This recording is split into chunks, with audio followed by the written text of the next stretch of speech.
حمزہ میرا چچا زاد تھا۔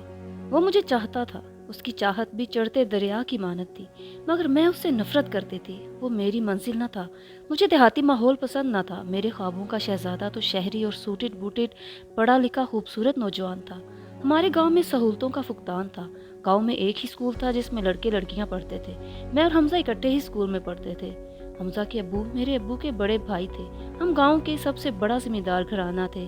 میرے ابو اور حمزہ کے ابو میں مثالی محبت تھی۔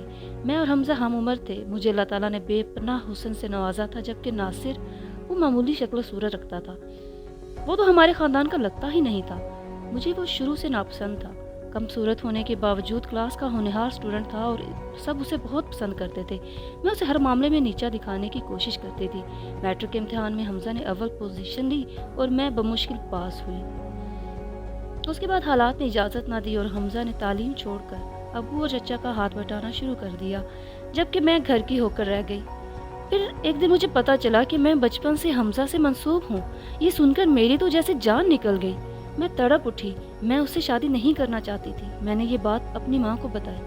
میری ماں پریشان ہو گئی اور بولی، بیٹا ایسے مت سوچو، تمہارا رشتہ بچپن سے ہو چکا ہے اور ہمارے خاندان کی یہ ریت ہے کہ جو رشتہ ایک دفعہ ہو جائے ٹوٹتا نہیں۔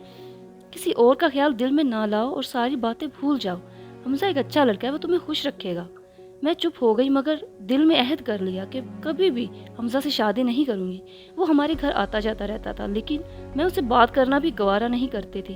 حمزہ بھی جانتا تھا کہ میں اس کو ناپسند کرتی ہوں، مگر میں نے اس کی آنکھوں میں اپنے لیے محبت کے دیپ جلتے دیکھے تھے۔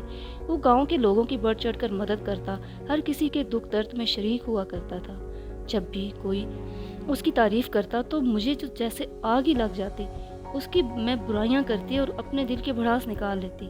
پھر ایک دن ایک کرشمہ ہوا اور میری دعائیں میرے اللہ نے سن لی۔ میرے اور حمزہ کے ابو کے بیچ میں کوئی اختلاف ہو گیا اور بات بڑھتے بڑھتے جھگڑے تک جا پہنچی۔ میں جانتی تھی کہ قصور میرے ابو کا ہے، لیکن میں خوش تھی۔